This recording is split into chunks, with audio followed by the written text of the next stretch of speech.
Welcome, everybody. Thank you for joining our discussion on advancing safety and security through international R&D cooperation. I'm Stephanie Okimoto, and I serve as the Department of Homeland Security Science and Technology Directorate Division Director, and I'll be the moderator for today's conversation. Our talk is part of Series 4 of DHS Whole of Government R&D Showcase on building a whole of government R&D partnerships. But before we get started, let me share some brief context. As the pandemic, climate change, cyber attacks, violent extremism have shown, today's threats are global and they cross-cut national boundaries, international timelines, and touch everyone. Our international partnerships have been built over many years. With our closest allies, we share values, common objectives, and priorities, allowing us to leverage each other's specialized and diverse capabilities. This allows us to reduce risk, save lives, and protect our economies, and build resiliency and security against future threats. We maintain a long history of partnering with our allies within the security domain to develop innovative ideas and share insights and really deploy capabilities. As global threats evolve, so does the need for us to work collaboratively, encouraging research and development across every domain, engaging a broader representation of the scientific industrial base. Our panel today is comprised of some of our key Five Eyes partners. That's the United States, Canada, Australia, New Zealand, and the United Kingdom. These are all members of our 5 Research and Development Council. This is a group comprised of scientific research and development leaders who share similar values, common objectives, and priorities to reduce risk and save lives. So let's get going. I'll introduce our panel. First, we have Mr. Bob Burns, the Executive Director for the Office of Innovation and Collaboration within DHS Science and Technology. Good morning, Mr. Burns. We have Dr. Mark Williamson. He is the Director General for Policy and Advice at Defense Research and Development Canada. Hi, Mark. We have Mr. Henry Hirsch. He is the Deputy Director of CBRN Science and Technology within the Homeland Security Group at the UK Home Office. We have Dr. Nigel McGinty, who is the Acting Chief Technology Officer in the Strategy and National Security Science and Engagement and Impact Division at the Defense Science and Technology Group Australia. And we have Mr. Simon Ray. He's the Manager of International Science Partnerships at the Mission of Business Innovation Employee in New Zealand. So let's get started. Many may question why the Department of Homeland Security is focusing heavily on working internationally, and even what we can work on internationally. In the face of existential threats like the climate crisis or COVID-19 pandemic, I think many are recognizing how threats once perceived as localizing or occurring somewhere else, far away from me, can quickly evolve into large-scale disasters with massive consequences.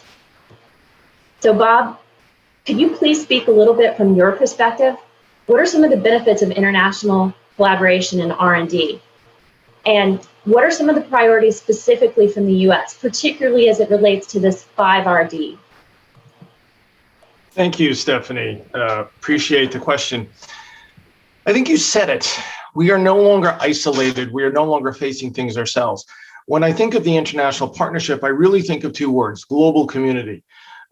We have different countries, different geographical boundaries, different customs and traditions, but the reality is we're all looking for the same thing. We're all looking for the safety and security of our people. We have those common goals to enhance our public's life, our people's lives. And the threats that face, whether it's Homeland Security or whichever our offices or countries you're talking about, are common. Whether they're man-made or natural occurring, we all need to respond to them. So why do we share? I can come up with multiple examples, whether it's the wildfires we are fighting in the west coast of the United States, but that Canada also faces, or Australia faces the threats, whether it's the reactions to a terrorist attack or a violent shooting like we saw in Christchurch. All of those things we learn. And what do? we get together and we share the information not only on the threat, but how to respond. So we share the information that allows us to almost jumpstart what we are doing. You see, if we don't share the information, we're all going to be doing the same pieces again and again and again. So a great example over the last couple of years is COVID-19. We connected the scientists together across these 5 countries, and they were able to share information and in some cases share samples of the virus and all of the pieces so that the UK would look at one piece, Canada would look at another, the United States would partner with Australia and New Zealand, and we would share the information, and we were able to respond not in months, but in days. So we were able to provide information to the Home Office in the United Kingdom via our secretary that they were able to act on. And you would be amazed at the practical factors that were acted on. Information that was given as part of COVID-19 impacted the operations of the Bank of England. Some money obviously impacts all of us. So it really direct impacts as we go forward. The other piece that matters so much is the impact to the operator. So recently we've had our 5RD symposium, and we've been able to talk to some of the operators who are benefiting from the work. So yes, I love to hear the scientific conversation. I love to hear the policymaker conversation. But at the end of the day, when I have an operator, whether he or she is law enforcement, working child exploitation, working to save a child, whether they are working in the issues of wildfires, whether they are looking at what is the new technology coming down the path, it is the operator we are dealing with and we're making it. Because when we make the operator's job easier, better, and more effective, we then do our final mission, making life safer and more secure for our public, for our populations in our country. So it really is about, I'd almost say it is about that partnership and an incredible foundation of trust. We have spent the men on this line and the men and women beyond 5RD and all of our organizations have worked to build a foundation of trust. A common statement is you can't surge trust. We need to build it before we need it. So that when COVID hit, we had it. We could pick up the phones and we could make the difference. So it is really important to share that information, build upon that information, so we're not repeating ourselves and we get the work done so much quicker. I'll let my other colleagues answer some more of this as well, and I'll turn it back over to you, Stephanie. Thank you, Bob. You're right. You can't surge trust. Great answer. Mark, do you have anything you'd like to add to that? Yeah, thank you. I just want to amplify on a couple of points Bob raised. So first of all, speaking from a multi-decade experience managing S&T, our domestic programs benefit immensely from the sharing of information and knowledge and lessons learned from our international partners. If you ignore for a moment the political and geographic and disciplinary boundaries, a fundamental element of things we do as scientists and researchers is actually to understand and consider a diversity of perspectives and considerations and approaches and findings. And this is particularly important given the transnational nature of the threats and risks that we're facing in the safety and security domain. But a second point is around, we all have finite resources. And it's just good stewardship to seek to cooperate, to burden share across our domestic and international programs. And the final point I'd raise is to flip the question. Questions often I ask is, why aren't we collaborating internationally on some of these things in order to optimize our collective development of knowledge and information on some very pressing and difficult science and technology challenges? Over. Thanks, Mark. Great answers. I'd like to move right into our next question. So, key to our shared mission is understanding that research development efforts are all operational focused, as Bob said. We're not focused on the very early stage scientific question, but instead are prioritizing efforts that really use science and technology to gain insights, reduce technology uncertainty, and make those real world impacts for our operational customers. The firefighters, law enforcement, infrastructure, security owners, and protecting the traveling public. So I'll direct my next question at you, Henry. I know that we collaborate in numerous scientific domains. from explosive detections to understanding the biological threats, testing approaches to countering the threats posed by drones, unmanned aerial systems. Would you mind speaking a little bit about how R&D, and particularly the problem sets that we work on internationally, impact folks on the ground? And how do you take this R&D work and make it have operational impact? Thank you, Stephanie. Well, I think it can depend on the scenario. I mean, Bob spoke very well earlier about our recent collaboration on COVID. And we took that research on how long the virus survived on surfaces, on clothing, on protective personal equipment, and how to decontaminate those surfaces and that equipment and so forth. We took those studies, we directly inserted them into our most senior scientific committee advising the UK government on pandemic response. So that will have impacted overall choices on non-pharmaceutical intervention, so lockdown, on policy, on the operational practices in hospitals, around how we choose to place restrictions on contact between people, on how we're advising how it's safe to go back to an office environment. It will have impacted all of those things. That's a pretty extreme example. But in another example, let's pick out to one of our other areas of work is sort of CBRN hazards and characterization. Now, some of the work that we've done on research in that area has led to very clear rules set down for how first responders react when they encounter a CBRN hazard. So things like how big is the cordon to keep the public safe? And that kind of thing can come straight out of the research, straight into operational policy. And that's keeping both our first responders safe, but also keeping the public safe if that event happens. So this research absolutely has a really direct impact. Very well said. Simon, would you like to add anything to that? Yeah, thanks, Stephanie. I mean, in New Zealand, we deal with agencies that have quite limited scale, and consequently, like all operators, they're very focused on what they're doing and often have limited experience of integrating R&D into their work. They tend to be time poor, and problems are very much in the here and now. It's critical in the R&D space that we recognise that reality and don't make demands that are at odds with that environment.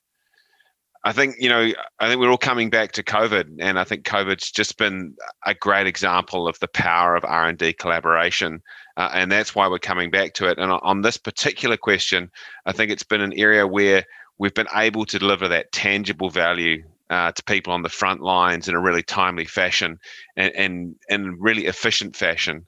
The swift stand-up of cooperative responses to share information on COVID-19 has been really powerful. And that information shared and the research undertaken through that forum has ended up in those specific places. And that's been different in each country. So Henry's sort of highlighted the spread into really high-level strategic stuff.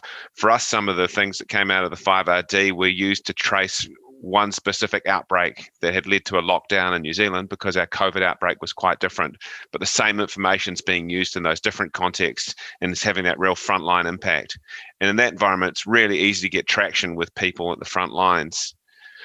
I think one of the things that's more challenging for all of us is when that value is a little bit further off. We had that immediacy with COVID, and it was always there. A very short line between requirements and information. Ideally, the S&T space is at its most powerful when it's delivering over the horizon at the same time. And we need to find that balance in delivering both immediate value and also that more strategic vision, that idea of what's possible in the future. And it's through delivering that immediate value to operators that we build that trust in those relationships. Like most things in life, relationships and trust go a long way. And I think that's a theme that comes through a lot in this space. Bob's mentioned it in the first question, and I think that really underpins everything we do. Thanks, Simon. I'd like to pull the thread a little bit on what you just asked. Those were great examples on how the research and development work we do really impacts us on the day-to-day, but you talked about how we also need to keep our eyes on the horizon, advance our thinking, and try to stay ahead of emerging threats. I know this is something we need to do it smartly. But we're resource constrained, and we're competing to understand those futures with the demands that we deal with day to day. So I guess, Nigel, how do you see international cooperation partnerships, particularly partners like the 5RD, within your organization's strategic approach for targeting those more complex, emerging, and sort of horizon type issues? Hey, thanks, Stephanie. Great question. International partnerships are simply integral for Australia and to meet our strategic goals. So we all face common challenges and shared values, and that gives us the reason for being integrated through this international program, or programs, I should say. So we have mutual S&T priorities, which really means we can work together on and solve challenges and address these emerging issues, longer term, shorter term, and everything else.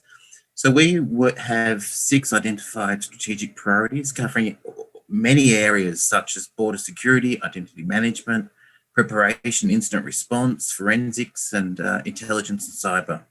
And for all these priorities, international engagement and collaboration allow us to realise goals and share outcomes, as my partner presenters have, panellists have talked about already.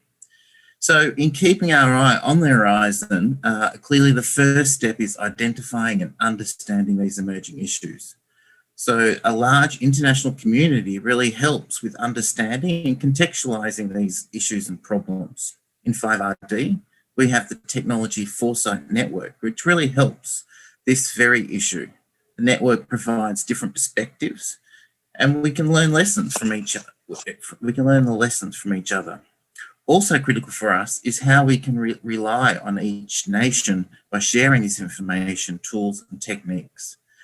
And so some of my panels have talked about this already, such as how we rely on mutual complementary work to gain insights and solutions.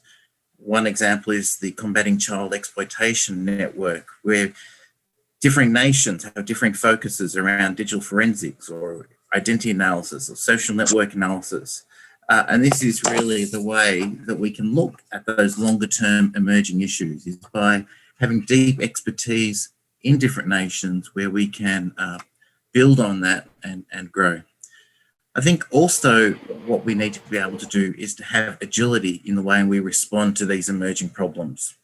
So none more so than actually the COVID example, and I don't really need to repeat it here, but that showed how we as a community could really respond very quickly across all 5 nations. Stephanie. Thanks, Simon. Bob, would you like to add anything? I would. Thank you, Stephanie. We've talked a little bit about what we need to do, and we talk about it in the near term, but your question more is what is the long term? So we absolutely have to rely on each other for those strategic concepts. What is it that we want to go after and why? And then how do we share that work? So each of our countries actually touch on each other's strategies. US and Canada have put together a joint strategy where we're looking at our R&D and S&T plans and what areas we want to go after. Australia has referenced 5RD in their strategic approach. So first, we recognize the need, because we would be extremely egotistic if I thought I had all of the answers. I go to these men, I go to the team for the answers that we go forward with. So people will think of US Homeland Security, or even all of our areas. They'll think aviation security. They'll think the fight for terrorism. But then we also have to figure out, what are we doing about food safety? What are we doing about community resiliency in the face of climate change or other disasters or impacts on our communities? I would never have thought of the real need to look at supply chain logistics, even though it was a major issue in COVID-19, if not for the conversations with Mark Williamson. So all of those things come together and really help drive where we're going to go. We've said it before. So we not look at not only what we're doing today, but what is it that we need to look at? And we make a decision what we're going to go after in the near term. And by near term, I mean the next couple of years, because we have the common goal. We've identified the common need, and we've identified that we trust each other, and we're willing to say, this is what we need to do, and this is what we can't do. None of our countries can do all of it. There is no one who can stand alone. And as a result, we have to share all of those pieces as we go forward. And that is a very strategic relationship. I think that's the point. It is the relationship itself is the strategic approach. And then within that, we work on the different factors as we go forward. So as you can tell, I'm very passionate about what we do and the goals of what we're trying to get to. And I think we've accomplished a lot with everything we set out to do. Back to you, Stephanie. Yeah, Bob, I agree with everything you said wholeheartedly. It is about these strategic relationships. It's an infinite problem set that we have, and we have to do it together. I think I'd like to just do one last question, maybe a lightning round. A big question, but maybe really cut to the heart of the matter, right? At the end of the day, why are international research partnerships needed? Why should this matter to everyday citizens who seek a better life, a better future? And Mark, I'm going to toss it to you first. Yeah, thank you. This question just cuts to the core of our role within government, around the lives and livelihoods of our citizens. And fundamentally, if you look at the whole, and we've talked a lot about this today, the transnational nature of all the threats and risks that we're facing, whether it's the pandemic or natural hazards, some of the climate change, the human trafficking, child exploitation, social media, a long list. Each one of these are all transnational, demand a global approach to cooperation, interdisciplinary and international collaboration. And so it's, as I mentioned earlier, it's a core of what we are obligated to do as government employees. Thanks, Mark. Henry? For me, I think probably it's diversity of thought. In many of the fields, our expertise is individually significant, but we need each other to challenge the mold and validate our thinking, a critical friend, so to speak. And everyone benefits from cheaper, quicker, progressive development as a result. Great, thank you. Simon, over to you.